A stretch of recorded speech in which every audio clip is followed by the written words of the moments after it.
Part 1, From a Quiet Earth to the First Primates. Hello and welcome.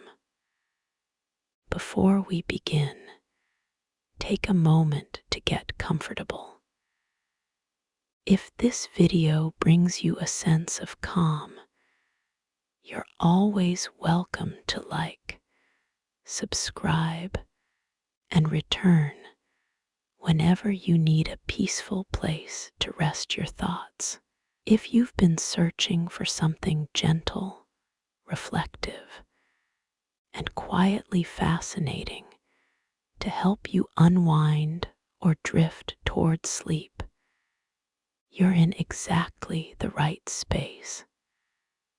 Tonight, we'll take a slow and soothing journey through the long story of human evolution, not as a lecture or a list of facts, but as a calm exploration meant for curious, resting minds.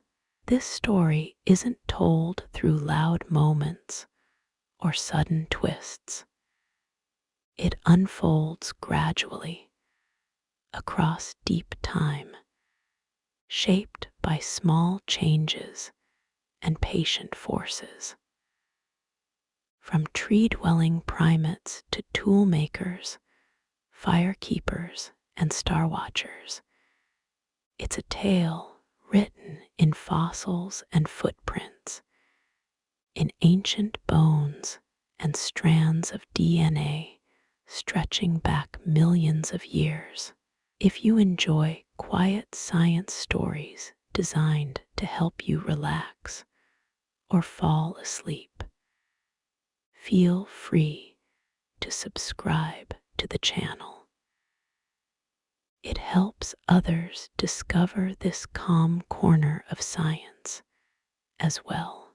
And if you like, you can share where you're listening from tonight, whether it's a bustling city or a quiet room somewhere far away. You're welcome here. So settle in. Let your breathing slow. Allow your body to grow heavy. And let's begin. A world before humans imagined the Earth roughly 66 million years ago, near the close of the Cretaceous period. The planet looked very different then. Dinosaurs dominated the land, filling forests and plains with towering bodies and thunderous movement. Massive marine reptiles cruised the oceans, while the skies were crossed by enormous winged reptiles gliding on warm air currents. Mammals were already present, but they lived on the margins of this world. They were small, warm-blooded, and mostly active at night. They hid beneath vegetation, burrowed into the ground, and survived quietly, avoiding the attention of larger predators. At this point in time, the world was not shaped for them. Then, in a moment that feels brief on a geological clock, everything changed. A colossal asteroid, roughly 10 kilometers wide, struck what is now the Yucatan Peninsula. The impact unleashed unimaginable energy.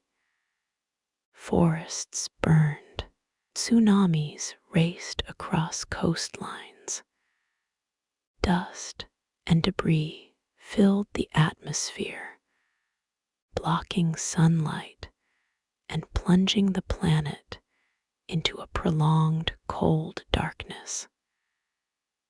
When the dust finally settled, Nearly 3/4 of all life on Earth had disappeared.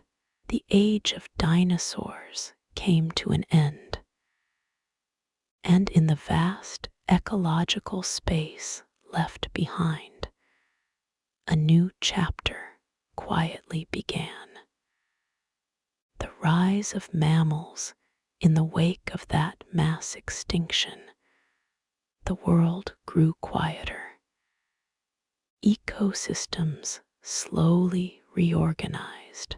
Forests expanded across the continents, creating rich, layered environments filled with new opportunities. Mammals, once confined to the shadows, began to diversify.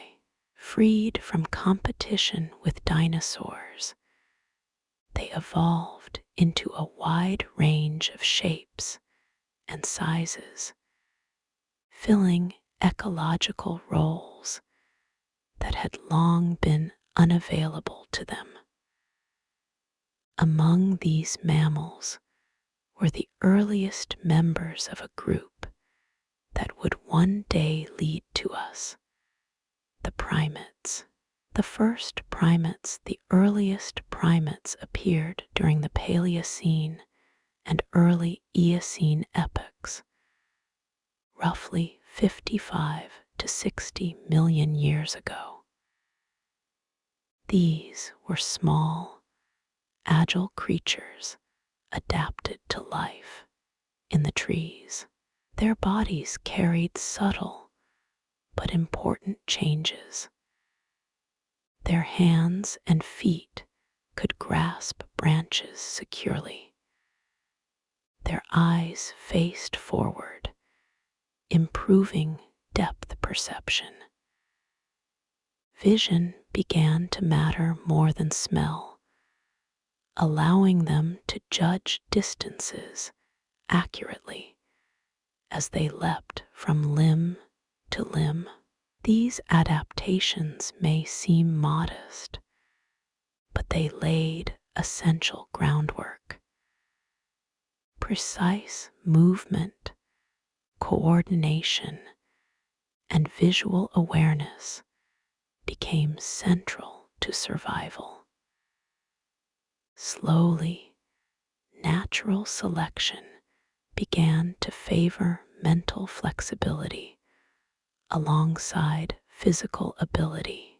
In the fossil record, we find early primate-like mammals such as plesiadapes, which had flexible limbs and relatively large eye sockets. Later came species like adapes and Notharctus, members of a group known as adapiforms, which share similarities with modern lemurs. These animals were not direct human ancestors, but they belonged to the broader primate family tree, a branching pattern of species adapting to arboreal life in different ways. Most of them were small, some no larger than squirrels, yet within their skulls, the brain was gradually changing. Regions involved in visual processing, motor coordination, and social interaction were becoming more developed. Long before tools or language existed, evolution was quietly preparing the nervous system for them. Brains, vision, and social life. As primates continued to diversify, some species remained nocturnal, much like modern tarsiers. Others shifted to daytime activity. This transition brought new challenges: brighter light, different predators, and more complex social interactions. Daylight favored sharper vision and more sophisticated brains. Finding food became a shared task. Remembering where fruit ripened first, or which group members could be trusted, mattered just as much as physical strength. Living in trees demanded balance and coordination. Living in groups demanded intelligence. Navigation became social as well as spatial. Who was dominant? Who was an ally? Who remembered the safest paths or the richest feeding grounds? As a result, primate brains expanded not only to solve physical problems, but social ones. Empathy, cooperation, and communication slowly became survival tools. Even tens of millions of years before humans existed, the pressure to think, relate, and understand others was already shaping our distant ancestors. Toward the age of apes, by around 23 million years ago, primates had diversified into many forms. This period marked the rise of the apes. The global climate was warmer, and dense forests stretched across Africa, Europe, and Asia. In these environments, numerous ape species flourished, most of which are now extinct. Unlike monkeys, apes were larger bodied and tailless, with flexible shoulders suited for swinging through trees. Some began experimenting with movement on the ground, hinting at future transitions. Species such as proconsul, Dryopithecus, and Civipithecus represent different evolutionary experiments. Some were likely ancestral to modern apes. Others reached evolutionary dead ends. Their bones tell quiet stories, the shape of teeth revealing diet, limb proportions hinting at locomotion, joints suggesting how they moved through forest canopies and across open spaces. In South Asia, Civipithecus displayed facial features strikingly similar to modern orangutans. In Europe, Dryopithecus showed adaptations for brachiation, swinging fluidly between branches. Each fossil fragment offers a glimpse into a world of constant adjustment, where evolution was testing possibilities, refining forms, and slowly edging closer to the lineage that would one day become human. A subtle shift begins amid this abundance of ape diversity. Something began to change in East Africa. Climate patterns shifted. Forests thinned. Continuous canopies gave way to patchy woodlands and expanding grasslands. Food sources became more spread out. exposure to predators increased. Survival demanded new strategies. And in this changing landscape, a remarkable experiment began. Some primates started spending more time upright. That single shift, walking on two legs, would eventually reshape everything. Part 2. Walking upright. The first hominins as the forests of East Africa slowly opened into mosaics of woodland and grassland. Life began to demand new solutions. Trees were no longer everywhere. Food sources grew farther apart. Shade became scarce, and predators were easier to spot and harder to avoid. In this changing world, some primates began to do something unusual. They stood up. At first, this wasn't a full commitment to life on two legs.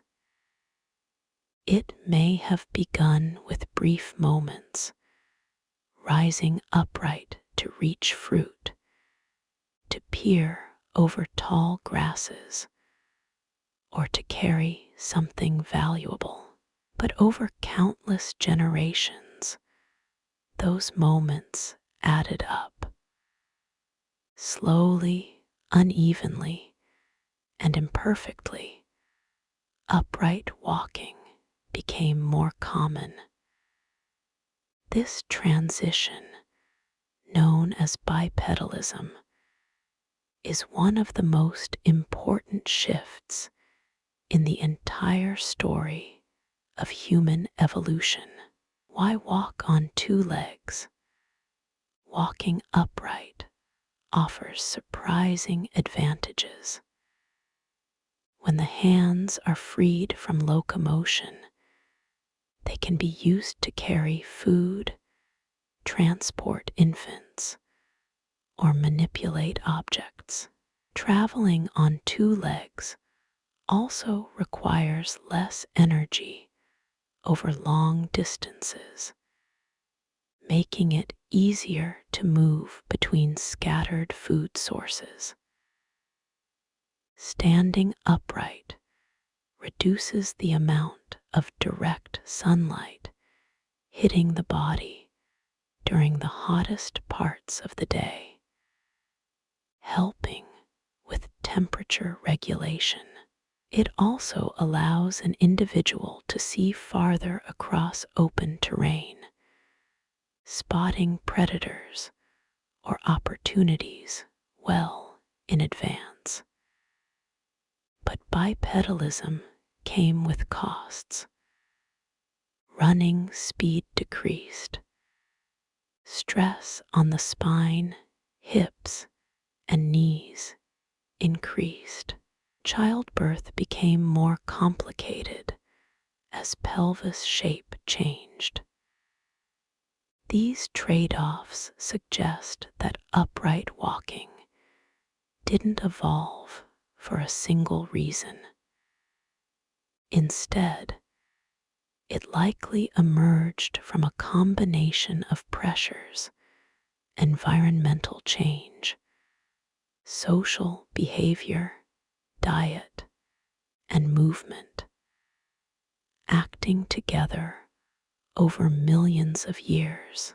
The earliest hominins, the first creatures to show clear signs of upright posture, are known as hominins, members of the lineage more closely related to humans than to modern apes. One of the earliest known examples is Sahelanthropus tichadensis, discovered in Chad and dated to around 7 million years ago. Its skull, presents a fascinating mix of traits. The brain was small, more like that of an ape, but the face was flatter than expected, and the position of the foramen magnum, the opening where the spinal cord enters the skull, suggests the head sat atop an upright body. Not long after came Aurorin tugenensis, found in Kenya and dated to about 6 million years ago. Fossil fragments of its thigh bone hint at weight-bearing adaptations consistent with upright walking, though much of its anatomy remains unknown. Then, around 4.4 million years ago, another remarkable species appeared, Ardipithecus ramidus, often called Ardi. Ardi. Between two worlds, Ardi offers one of the clearest glimpses into early bipedal experimentation. Discovered in Ethiopia, her skeleton reveals a blend of traits that feel both familiar and alien. Her pelvis shows adaptations for walking upright, yet her feet retained a grasping big toe suited for climbing. Her arms and hands suggest she still spent significant time in trees. Ardi did not walk like a modern human. Her gait would have been cautious and awkward, but she represents a crucial moment, a species not fully committed to the ground, yet no longer bound entirely to the trees. She lived in wooded environments, not open savannas, reminding us that upright walking did not emerge suddenly in wide grasslands, but gradually in varied habitats. The body begins to change as bipedalism became more common.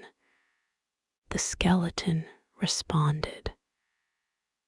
The spine developed gentle curves to balance weight over the hips. The pelvis shortened and widened to stabilize the torso. Legs lengthened relative to arms. Feet evolved arches to absorb impact and provide efficient push-off during walking. Perhaps most importantly, the hands changed. No longer essential for movement, they became increasingly refined for manipulation. Fingers grew more dexterous. Grip became more precise. These changes didn't happen all at once. They accumulated slowly, producing bodies that were neither fully ape-like nor fully human. And in that in-between space, something remarkable was taking shape.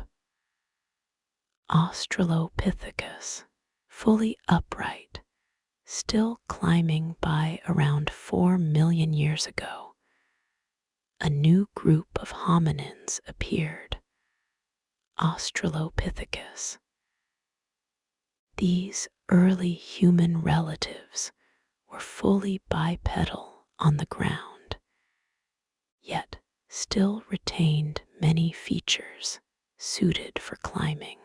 They had long arms, curved fingers, and strong upper bodies, indicating they hadn't entirely abandoned the trees. One of the most famous among them is Australopithecus afarensis, best known through the fossil called Lucy. Lucy was discovered in Ethiopia in 1974. She stood just over a meter tall, with a small brain and a lightweight frame. Her hips, knees, and spine show clear adaptations for upright walking, while her shoulders and hands suggest she could still climb effectively. She lived about 3.2 million years ago. Lucy embodies a central theme of evolution. Change is gradual. Our ancestors were mosaics, combinations of old and new traits, navigating two worlds at once. Footprints in stone. Lucy was not alone. Fossils of Australopithecus afarensis have been found across East Africa, from Ethiopia to Tanzania, and at a site called Litali, something extraordinary was preserved. Around 3.6 million years ago, a small group of hominins walked across soft volcanic ash. Rain fell soon after, hardening the surface and preserving their footprints. These tracks show a clear, upright gait, an arched foot, a big toe aligned with the others, a stride pattern remarkably similar to our own. They were likely left by individuals walking together, perhaps a family group. For a brief moment, the distant past feels vivid, not just bones, but behavior captured in stone. Diet and flexibility. Australopithecus species lived in diverse environments: woodlands, grasslands, and mixed habitats. Their teeth reveal a flexible diet: fruits, leaves, seeds, roots, and occasional insects or small animals. Their thick enamel and strong jaws allowed them to process tough plant material. This dietary versatility proved valuable in a fluctuating climate. In evolution, adaptability often matters more than specialization. Australopithecus did not yet make stone tools or control fire, but they were laying the biological and social groundwork for what would follow: longer childhoods, closer group bonds, and growing reliance on learning.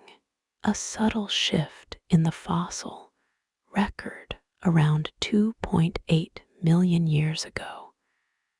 Something changed again.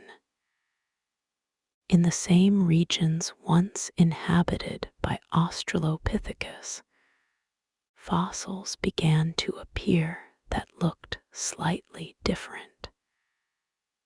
Brain size increased. Teeth became more human-like. Hands showed greater potential for precision grip. These fossils mark the emergence of a new genus, Homo, and with it, the next chapter of the human story quietly began. Part 3: The First Tools and the Dawn of Homo. As time moved forward, the landscapes of East Africa continued to shift. Seasons became less predictable. Rainfall varied. Some years brought abundance, while others demanded endurance and flexibility. In these environments, survival increasingly favored those who could adapt, not just physically, but mentally and quietly, almost without announcement. A new kind of hominin began to appear. The emergence of the genus Homo around 2.8 million years ago. Fossils began to show subtle but important differences from earlier Australopithecus species. The faces were shorter, the teeth were smaller, the hands appeared better suited for controlled, deliberate movement. Most importantly, the brain was beginning to grow. These changes mark the appearance of the genus Homo, a name that reflects a growing separation from earlier hominins. This was not a sudden transformation, but a gradual shift, a continuation of the same evolutionary story, now moving in a new direction. One of the earliest members of this group is known as Homo habilis, often translated as the handy one. A slightly larger mind compared to Australopithecus, Homo habilis had a modestly larger brain. Brain volume increased from roughly 400–500 cubic centimeters to around 600–700. By modern standards, this is still quite small, but in evolutionary terms, it mattered. Even a small increase in brain size can support new cognitive abilities, improved memory, more flexible problem solving, and a greater capacity for learning. And nearby, in the same layers of Earth where Homo habilis fossils were found, archaeologists began to notice something else.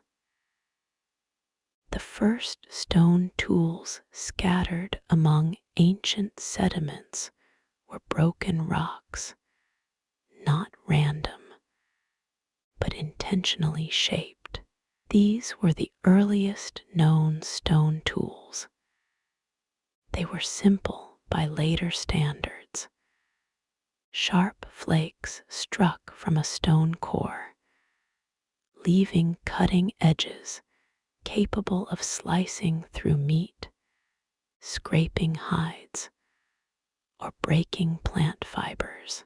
This technology is known as the Alduin tool tradition, named after Olduvai Gorge in Tanzania, where many examples were first discovered. These tools represent far more than sharpened stones. They reveal a shift in thinking. To make a tool, an individual must imagine a future use. They must understand cause and effect. They must strike stone in a controlled way, guided by intention rather than instinct. This was not just reacting to the environment, it was shaping it. Tools and diet with stone tools, early humans gained access to new food sources. They could cut meat from carcasses left behind by predators. They could crack bones to reach rich marrow. They could process tough plant materials more efficiently.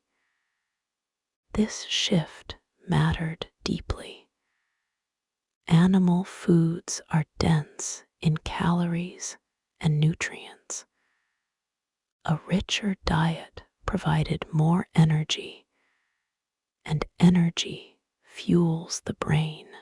Over time, better nutrition supported further brain expansion, creating a feedback loop. A slightly larger brain made better tools possible. Better tools made better diets accessible. Better diets supported even larger brains. Evolution rarely moves in straight lines, but here the pattern begins to emerge. Cooperation and learning tool use also encouraged social behavior. Making tools is easier when knowledge is shared. Watching others, copying techniques, and learning through observation became valuable survival strategies. Groups that communicated effectively and cooperated likely had advantages over those that did not. Slowly, learning became cumulative. Skills were not rediscovered each generation, they were passed down. This marks the early beginnings of culture. Enter Homo erectus by around 2 million years ago.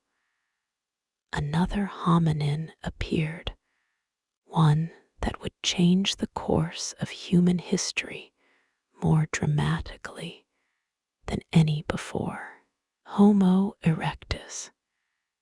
This species looked different, taller, more slender, with body proportions closer to modern humans. Homo erectus was built for endurance walking and running over long distances. Brain size increased again, averaging around 900 cubic centimeters or more. But perhaps more important than anatomy was behavior. Homo erectus was a traveler, leaving Africa for the first time in evolutionary history. Hominins began to leave Africa in significant numbers. Fossils of Homo erectus have been found across the Middle East, India, China, and Southeast Asia. This was not a single migration, but a series of movements over thousands of years. Wherever they went, they adapted. Different climates, new predators, unfamiliar plants and animals, and yet they survived. This ability to thrive in varied environments marks a turning point. Survival was no longer tied into a single habitat. The world itself became home. A new kind of tool along with Homo erectus came a new tool tradition, the Acheulean. These tools were larger and more carefully shaped than earlier flakes. Hand axes and cleavers were worked on both sides, producing symmetrical forms that required planning and precision. Some of these tools are so finely crafted that they suggest aesthetic awareness, a sense of balance and form beyond pure function. The consistency of these tools across vast regions implies teaching and shared standards. Knowledge was no longer local. It was cultural. Fire, a transformative force, perhaps the most profound innovation associated with Homo erectus, was the controlled use of fire.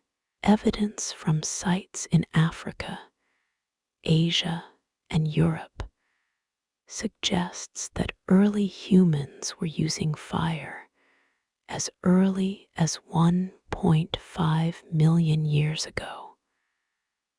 Fire provided warmth, protection, light after sunset, but its greatest impact may have been on food.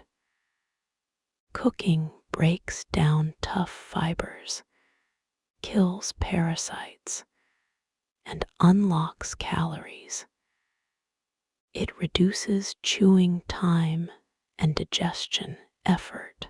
Over generations, this likely shaped human biology: smaller teeth, lighter jaws, shorter digestive tracts. Fire didn't just change behavior, it changed bodies. Around the fire also transformed social life. It created a central gathering place, a shared space for warmth, safety, and interaction. Around fire, early humans may have shared food, taught skills, strengthened bonds, and communicated in increasingly complex ways. Stories may have begun here not as formal narratives, but as shared memories and gestures, slowly becoming language. Fire extended the day into night, and with it, the reach of human thought. A long foundation, all of this, walking upright, making tools, mastering fire, spreading across continents, happened long before modern humans existed. There was no single moment when humanity began. There was only continuation. Each generation built on the one before, adding small changes that over time reshaped the species. And as Homo erectus populations spread and adapted, evolution branched once more. Part 4: Branching Paths. Neanderthals, Denisovans, and us. As Homo erectus spread across continents, evolution did not stop or settle into a single form. Instead, it continued to branch. Isolated populations adapted to local conditions. Climate, geography, and chance shaped each group differently. Over hundreds of thousands of years, these variations accumulated, giving rise to new kinds of humans, not separate from one another, but related like distant cousins. The human family tree, at this stage, resembled a braided river rather than a straight line. Transitional humans, by around 800,000 years ago, populations of hominins in Africa and Europe began to show traits that looked more familiar to us. Their brains were larger, their faces flatter, their bodies strong and well adapted for endurance. Many of these fossils are grouped under the name Homo heidelbergensis, though scientists still debate exactly how many species are represented. What matters most is what they could do. These humans hunted large animals, likely using carefully shaped wooden spears. At sites like Schöningen in Germany, archaeologists have uncovered spears over 2 meters long, balanced and sharpened with clear intention. This required planning, coordination, and cooperation.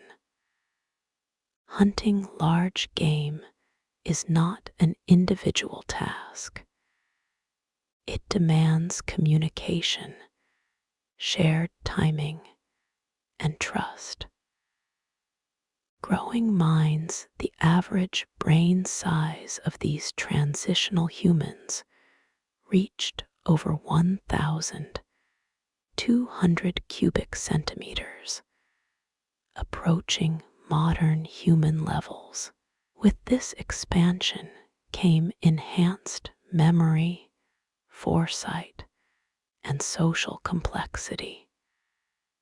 They built shelters, controlled fire, possibly used pigments. Evidence suggests they cared for injured group members, indicating empathy and social responsibility. This was no longer just survival. This was community. Two major branches from these transitional populations emerged, two major evolutionary paths. In Europe and Western Asia, one lineage adapted to colder climates, giving rise to the Neanderthals. In Africa, another lineage continued to evolve toward what would eventually become Homo sapiens.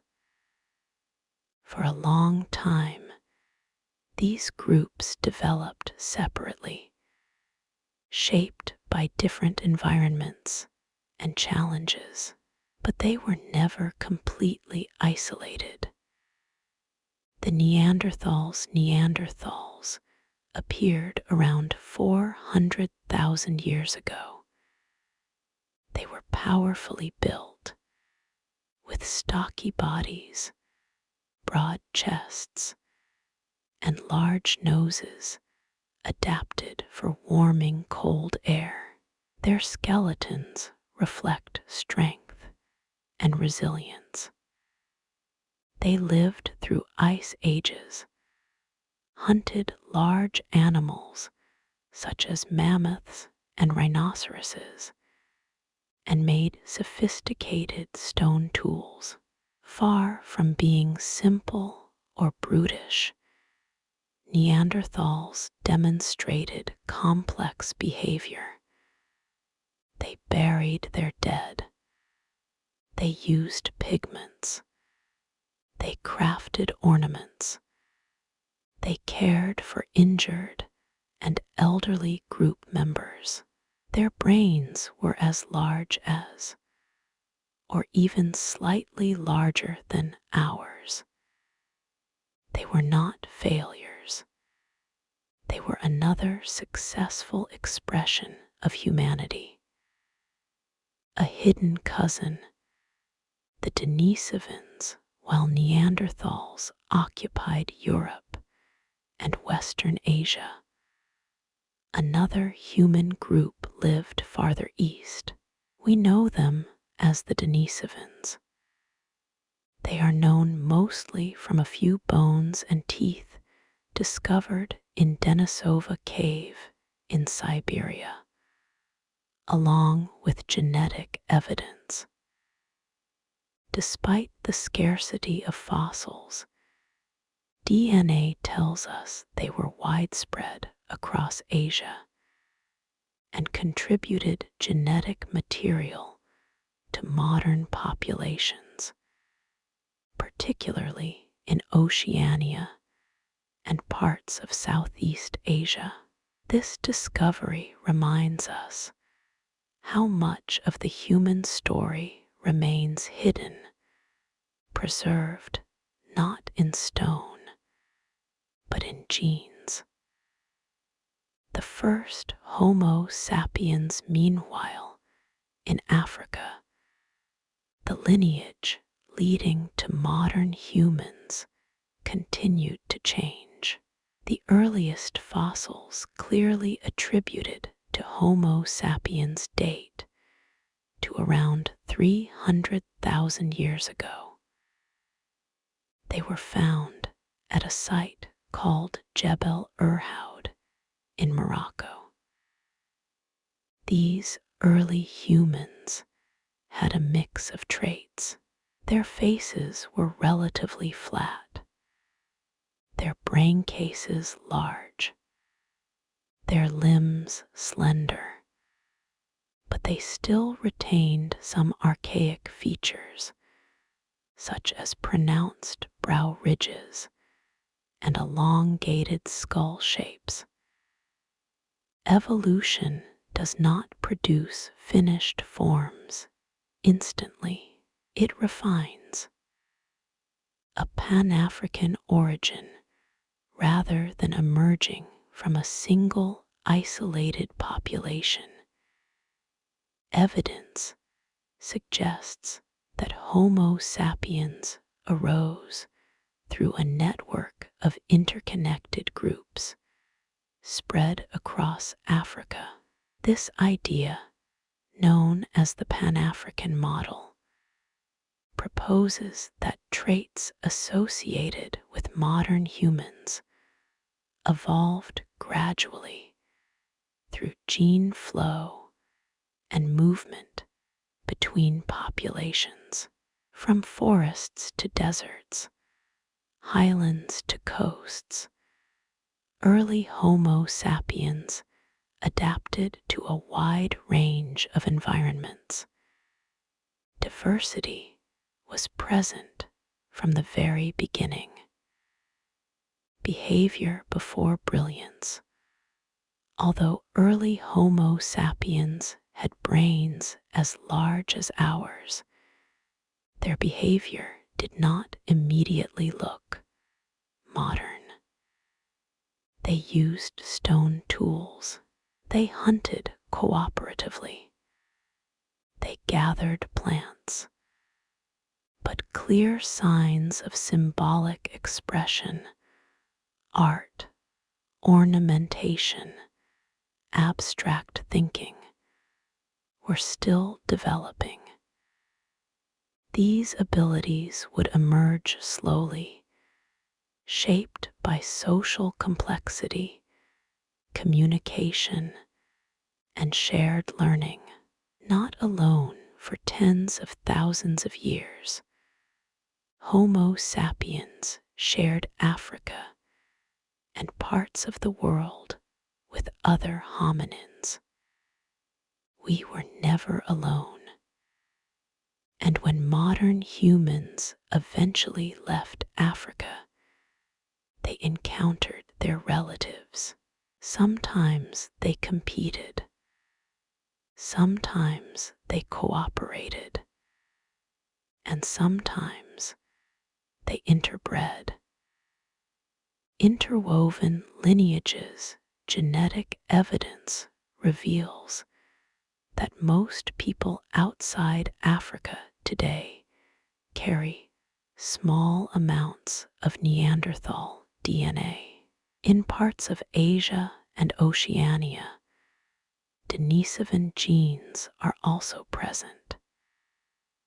These genetic traces tell a quiet truth. The human story is not one of replacement, but of connection. Different kinds of humans met, mingled, and became part of one another. A threshold approaches by around 70,000 years ago. Something began to shift. Technologies improved.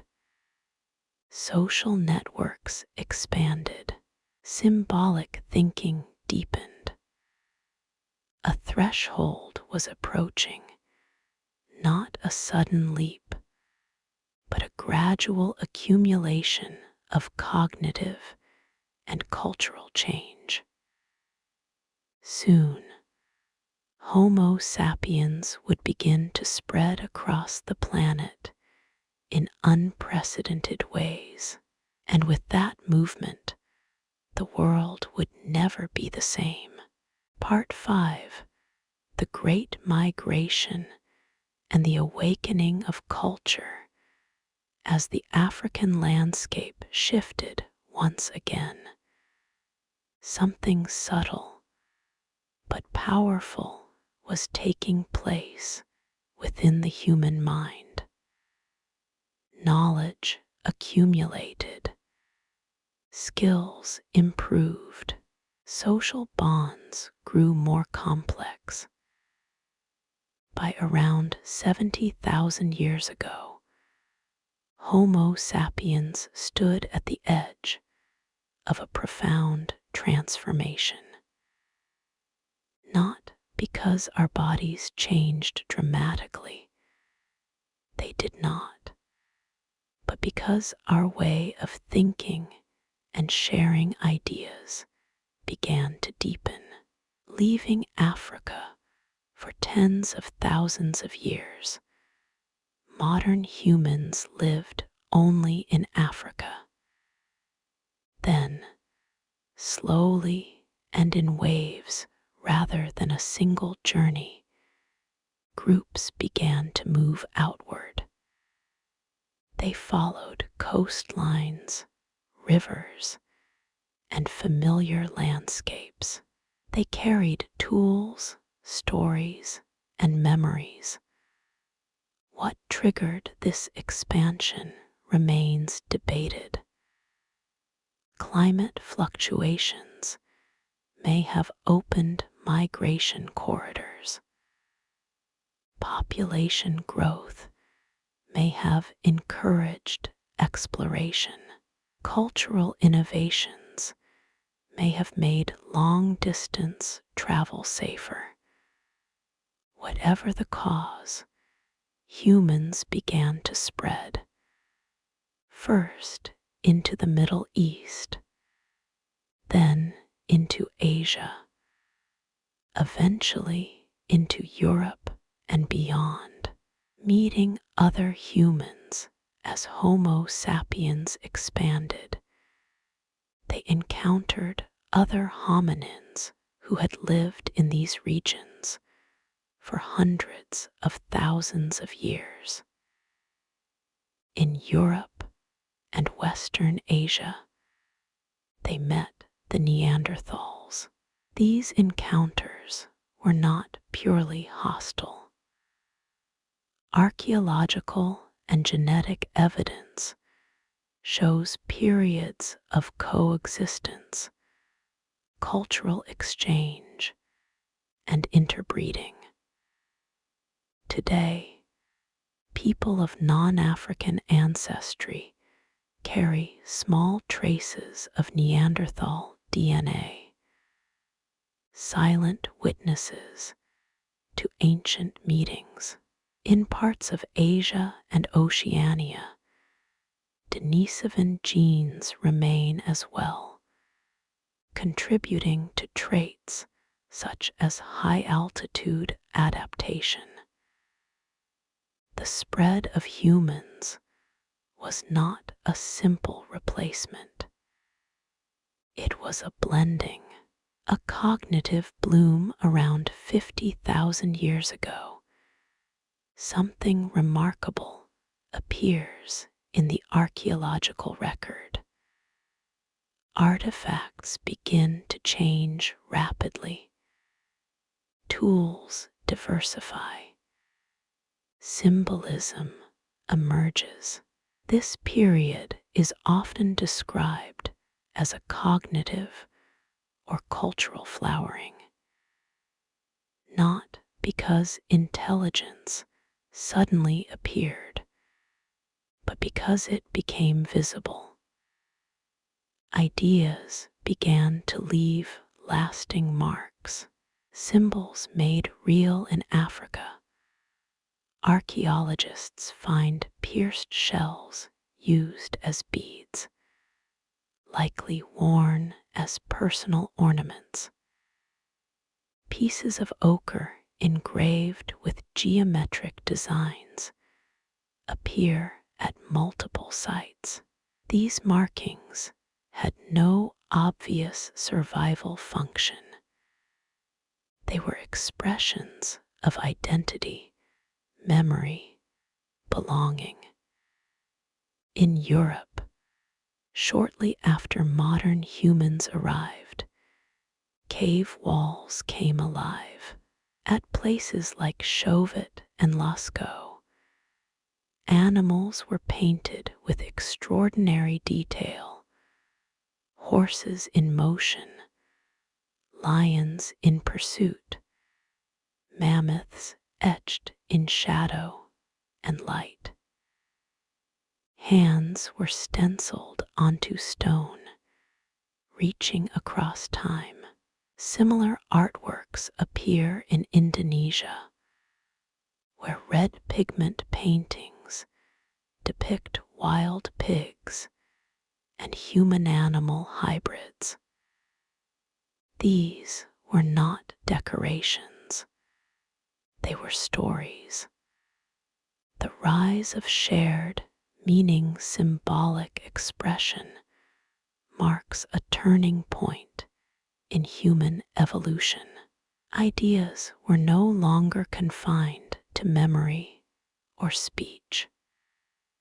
They could be stored outside the body in images, objects, and places. Culture became cumulative.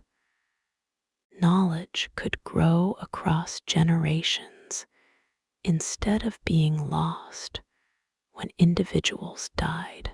From this moment on, human evolution would be driven not only by biology, but by ideas, new ways of living as culture deepened, ways of life diversified. Humans built tailored clothing using bone needles. They constructed more permanent shelters. They learned to manage landscapes with fire. Regional traditions emerged. Tool styles varied. Rituals took shape.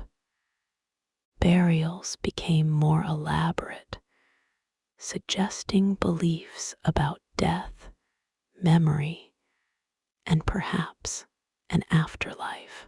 Humans were no longer just surviving. they were reflecting. Reaching new worlds with improved planning and cooperation, humans ventured into environments once thought impossible. They crossed deserts, climbed mountains, adapted to frozen tundras. Around 45,000 years ago, humans reached Australia, likely using simple boats or rafts. This journey required imagination. To travel beyond the horizon, one must believe in unseen places. The Americas during the last ice age, sea levels dropped, revealing a land bridge between Asia and North America. Around 20,000 years ago, humans crossed into the Americas. They moved through icy landscapes, following animal herds and seasonal cycles. Within a few thousand years, humans spread from the Arctic to the tip of South America. Everywhere they went, they adapted, not genetically, but culturally. The power of adaptation in the Arctic.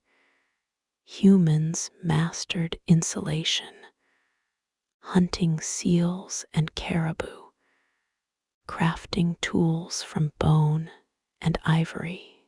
In deserts, they learned to locate and store water, developing social systems built around cooperation. In the Pacific, they became expert navigators, reading stars, waves, and clouds to cross vast oceans. No other species has lived successfully in such a wide range of environments. Our greatest adaptation was not strength, it was flexibility.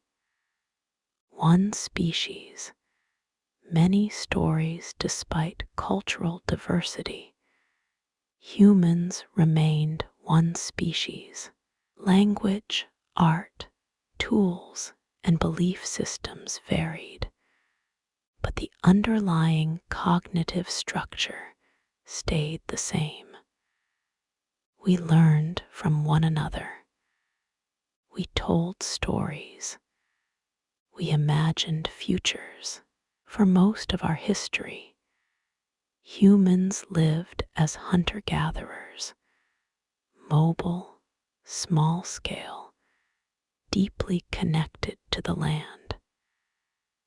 This way of life sustained our species for tens of thousands of years. A slow turning point, then, around 12,000 years ago, another quiet shift began. In certain places, people started staying put.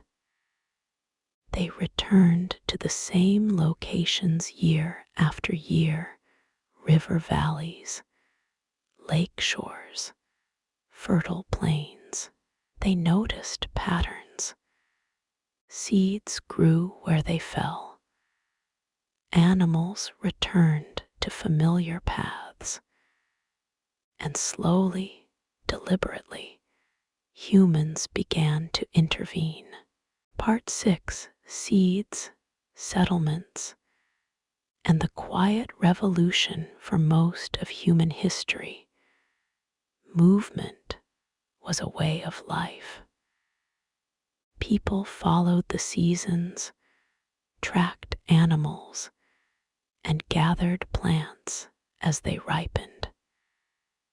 Camps were temporary. Possessions were few. The land itself was the constant. But around 12,000 years ago, in several different places across the world, that rhythm began to slow. Not suddenly, not everywhere, and not all at once. The first experiments with staying as the last ice age loosened its grip. Climates warmed and stabilized in some regions. Rivers flowed more predictably. Wild grains grew in abundance. Herd animals followed familiar paths.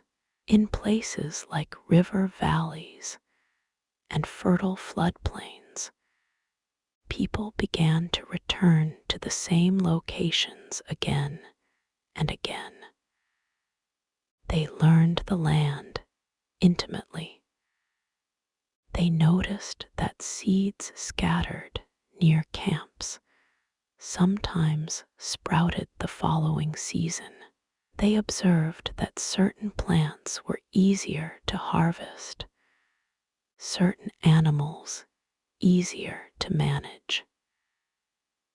These observations were not scientific in the modern sense, but they were careful, patient, and deeply practical. Over generations, small choices accumulated. People began planting seeds deliberately. The birth of agriculture. This shift marks the beginning of agriculture, one of the most transformative changes in human history. It did not replace hunting and gathering overnight. For thousands of years, farming and foraging coexisted. Many groups experimented, abandoned the practice, then returned to it again.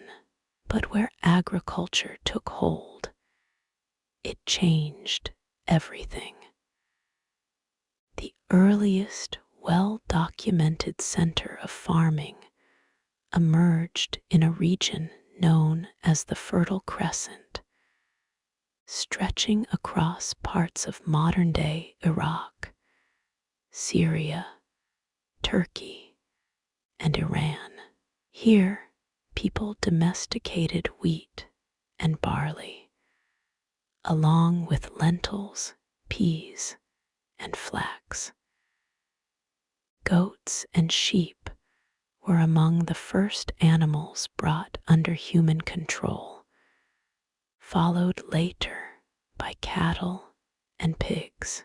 Similar processes unfolded independently elsewhere. Rice and millet in East Asia, maize and squash in Mesoamerica, potatoes and quinoa in the Andes, yams and oil palms in West Africa. Each region followed its own path, shaped by local plants, animals, and traditions. From camps to villages, with farming came food surpluses. With surpluses came settlement. People began building more permanent homes from mud brick, wood, and stone. Storage pits and clay vessels held grain through lean seasons. Irrigation channels directed water to fields. Villages grew. Population density increased. And with more people living together year-round, social life grew more complex. New social structures in foraging societies, roles were flexible. Leadership was often temporary. Resources were shared. Farming changed that balance. Land became valuable. Ownership mattered. Inheritance emerged. Labor diversified. Some people farmed. Others made tools, pottery, textiles, or led rituals. Specialization increased efficiency, but also inequality. Social hierarchies began to form. Time itself changed. Instead of following migrating animals, life became tied to planting and harvest cycles. Seasons were measured. Calendars emerged. Human attention shifted from immediate survival to long-term planning. Costs of a new way of life agriculture brought benefits, more reliable food in good years, larger populations, and stored resources, but it also carried costs. Diet narrowed. Dependence on a few crops made communities vulnerable to drought and disease. Living close together increased the spread of illness.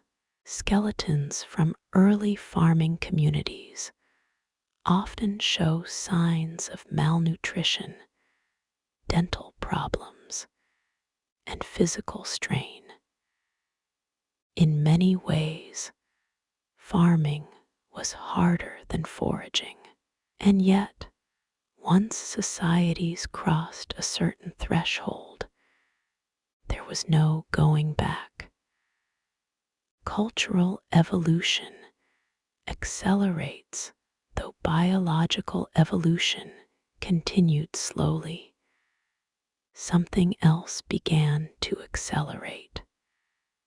Culture, ideas, tools, customs, and social systems changed faster than genes ever could. Humans were now shaping their environment deliberately, clearing land, redirecting water, breeding plants and animals. The world people lived in was no longer purely natural. It was human-made. From villages to cities over time, some settlements grew into towns, and towns into cities. In Mesopotamia, along the Tigris and Euphrates rivers, early cities like Uruk and Eridu emerged. They were supported by large-scale irrigation systems and governed by complex institutions. Managing food, labor, and trade required record keeping. And so another quiet invention appeared. Writing begins. The earliest writing was practical. Symbols pressed into clay recorded grain stores, livestock counts, and debts. These marks were not stories yet. They were memory made external. Over time, writing evolved. It became a way to record laws, myths, prayers, and histories. Knowledge no longer depended entirely on living memory. It could survive generations. Parallel civilizations, similar transformations, occurred independently across the world. Along the Nile, ancient Egypt formed around predictable flood cycles, building monumental architecture and developing a complex belief system centered on the afterlife. In the Indus Valley, cities like Mohenjo-daro featured grid-planned streets, advanced drainage, and standardized weights. In China, early dynasties rose along the Yellow River, guided by ancestor worship and early divination practices. In the Americas, societies such as the Olmec laid foundations for later civilizations, developing calendars, monumental stonework, and ritual centers. These cultures did not share direct contact, yet followed remarkably similar paths. A shared pattern surplus food enabled specialization. Specialization enabled hierarchy. Hierarchy enabled large-scale organization. Civilization emerged not because humans became different, but because circumstances changed. The same minds that once tracked animals now tracked harvests, trade routes, and stars. Still human despite new technologies and social structures, humans remained deeply social, emotional beings. They loved, they mourned, they told stories. They sought meaning in ritual, myth, and art. The ancient impulses shaped by millions of years of evolution did not disappear. They adapted. A turning of time by the end of this period, humanity had entered a new phase, one no longer driven primarily by biology, but by culture. The pace of change would only increase. Cities would grow. Empires would rise and fall.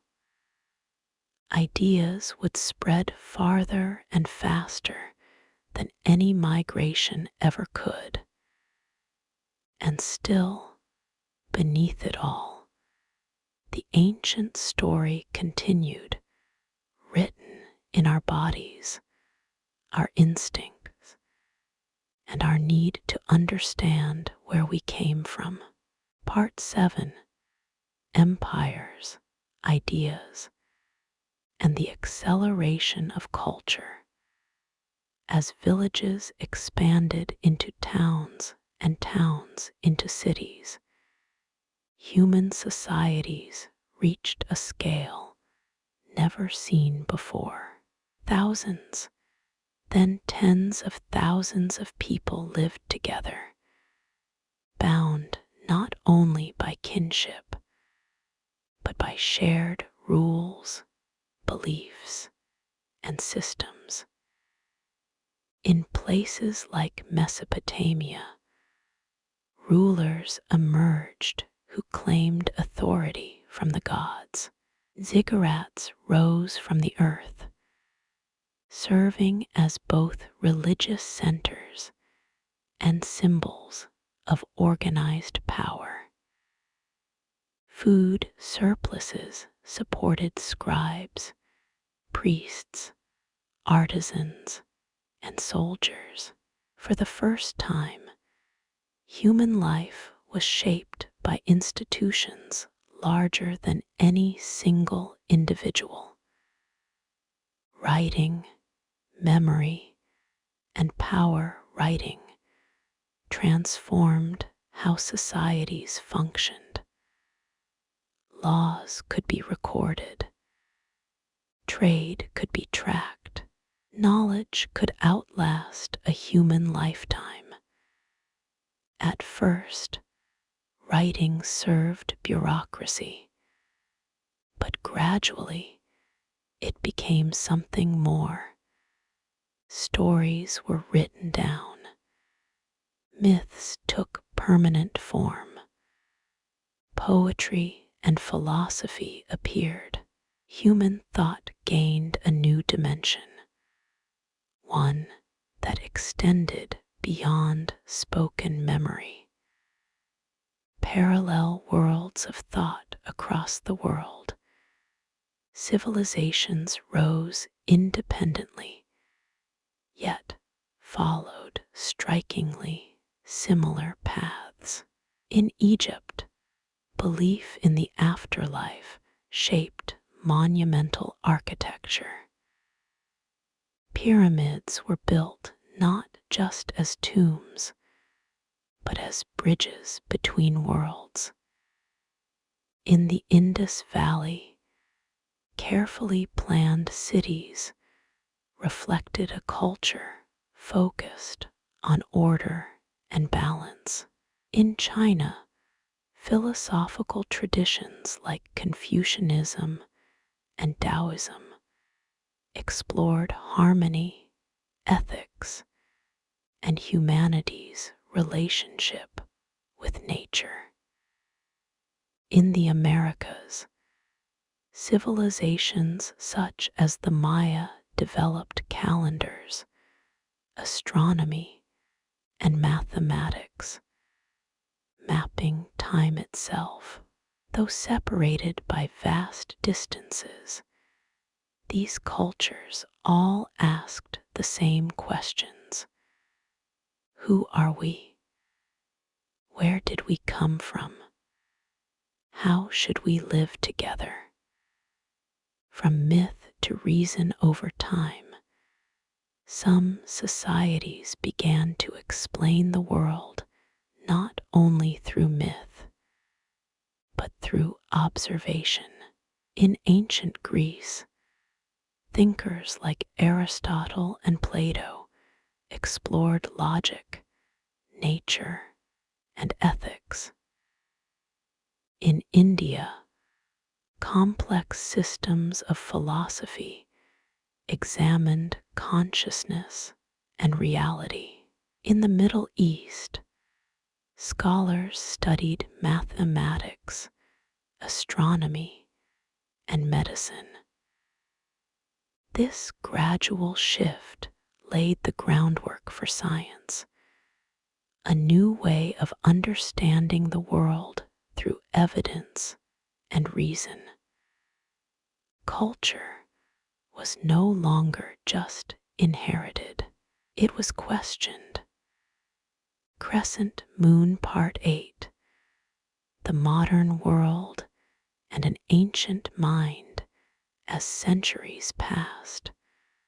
Biological evolution slowed.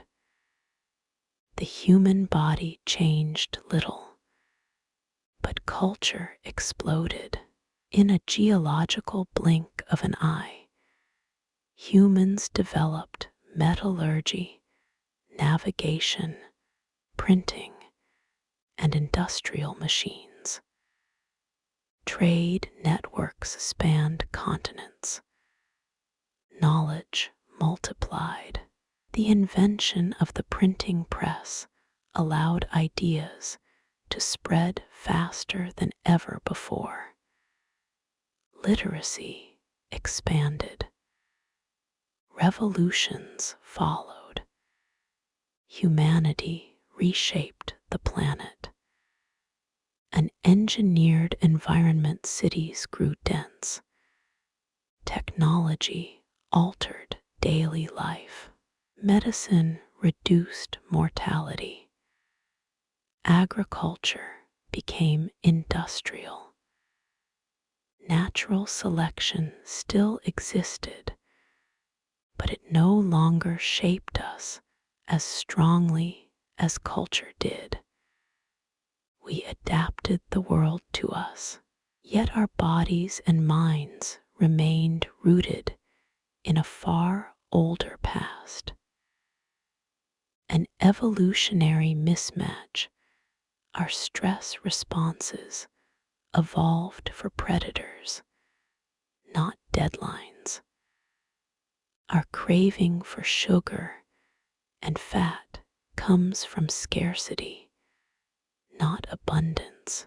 Our social brains evolved for small groups, not global networks.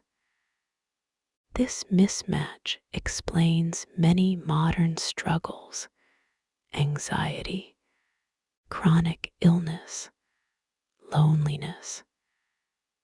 We are ancient minds navigating a modern world. Power and responsibility. For the first time in history, a single species gained the power to alter the entire planet. Climate, ecosystems, even the genetic code itself became subject to human decision. Evolution placed us here, but what happens next depends on choice.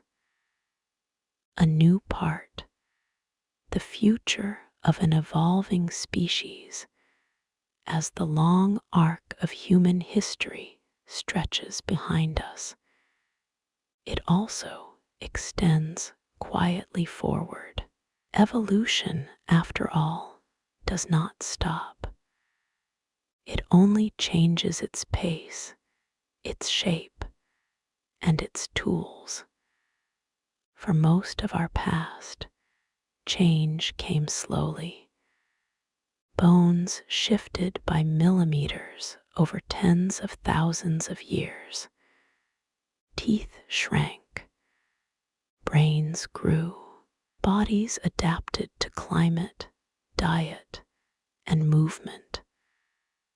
But today, the forces shaping humanity are different. They are faster. They are louder. And in many ways, they are of our own making. Evolution without predators for the first time in our species' history. Most humans no longer live under constant threat from predators, famine, or exposure. Medicine, agriculture, and technology have softened the sharpest edges of natural selection. Children who might not have survived in the past now grow into adulthood. Injuries that once ended lives are healed. Genetic traits that would have disappeared are carried forward. This does not mean evolution has ended. It means it has changed direction. Subtle changes still at work, even now. The human body continues to adapt, quietly and unevenly. In some populations, tolerance to lactose persists into adulthood, a trait shaped by thousands of years of dairy farming. In others, resistance to certain diseases has increased in response to long histories of exposure. High-altitude populations show genetic adaptations that allow them to thrive where oxygen is thin. Coastal populations show traces of adaptation to marine diets. These changes are subtle, but they are real. Evolution still whispers even in a noisy world. Cultural evolution takes the lead, yet the most powerful evolutionary force shaping humanity today is not biological. It is cultural. Ideas now evolve faster than genes ever could. Technologies rise and fall within decades. Social norms shift within generations. Knowledge compounds at a pace unmatched by any other species. A human born today inherits not only DNA, but a vast cultural archive, languages, sciences, stories, and tools accumulated over thousands of years. This inheritance shapes behavior more strongly than bone or muscle ever could. The digital mind in recent decades, humans have extended their cognition beyond the brain itself. We store memory in machines. We calculate with silicon. We navigate by satellites orbiting the planet. Phones remember what we forget. Algorithms guide our attention. Artificial intelligence assists decision-making. In a sense, the human mind has become distributed, part biological, part technological. This raises quiet, profound questions. Where does the individual end? Where does the tool begin? A new environment of selection technology has created environments unlike any before. We sit for long hours, yet consume more calories than at any other point in history. We interact with hundreds or thousands of people, yet often feel socially isolated. We are exposed to constant information, yet struggle for focus. Our bodies evolved for movement, scarcity, and small communities. Our world demands stillness, abundance, and global awareness. This mismatch shapes health, emotion, and behavior. It is not a failure of the individual. It is an evolutionary lag. The emotional brain, despite our technology, the emotional core of the human brain remains ancient.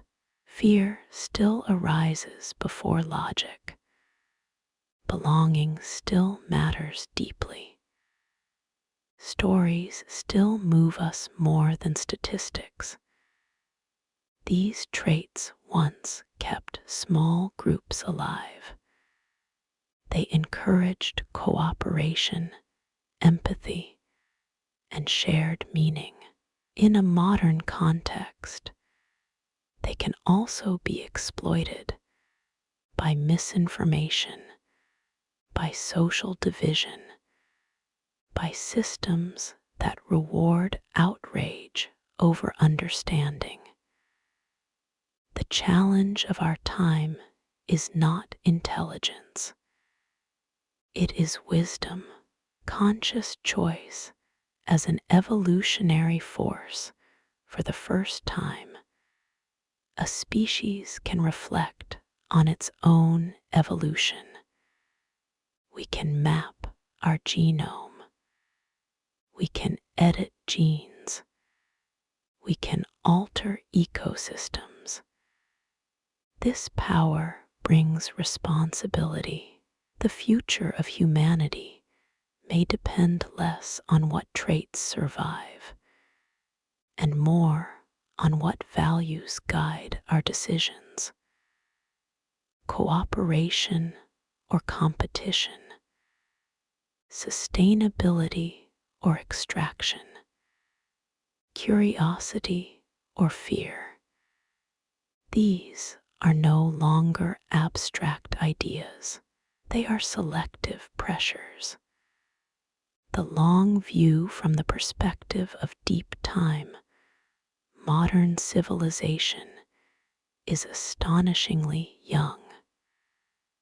Agriculture is only 12,000 years old. Writing, barely 5,000. Industrial society, a few centuries. If all of human evolution were compressed into a single day, modern technology would appear only in the final seconds before midnight. And yet, in those seconds, the planet has changed dramatically. The speed of change now outpaces our biological ability to adapt. So, adaptation must come from learning, remembering what made us human. When we look back across our evolutionary story, certain patterns repeat. We survived not because we were the strongest, not because we were the fastest, but because we shared. We taught one another. We cared for the injured. We passed knowledge forward. Fire was shared. Food was shared. Stories were shared. Those traits remain our greatest strengths. The story continues. No one knows what humans will look like in 100,000 years, or if the category human will even remain singular. But whatever forms emerge will carry echoes of this moment, of a species that learned to look backward with understanding and forward with intention, of a lineage that began in trees, walked upright across savannas, crossed oceans, and reached for the stars. A gentle pause so as you rest now, perhaps letting sleep draw closer. Remember this: you are not a finished product. You are part of an ongoing process. Your body carries ancient solutions to ancient problems. Your mind carries the potential to imagine new ones. And somewhere between those two lies the future, not yet written, but quietly forming. May that thought bring calm. May it bring perspective. And may it remind you that even in stillness, evolution continues. Crescent Moon Part 9. The story continues. So where does that leave us? Standing upright, looking outward to the stars, looking inward at ourselves. We are not the end of evolution. We are one moment within it. Our bodies carry the memory of forests and fire. Our minds carry the echoes of ancestors who shared food, protected children, and wondered about the sky. The same curiosity that led early humans to shape stone tools now sends probes beyond the solar system. The same social bonds that formed around campfires now connect billions. A living lineage in your breath. There is ancient chemistry in your heartbeat, the rhythm of survival. In your thoughts, the inheritance of millions of years of learning. You are not separate from the past. You are its continuation, a gentle closing so as you rest now, perhaps drifting closer to sleep. Remember this. You belong to a story far older than any city, any empire, any written word. A story of adaptation, of resilience, of shared meaning, and it is still unfolding. May that thought bring you calm. May it bring you wonder. And may you rest knowing that you are part of something vast, ancient, and still very much alive.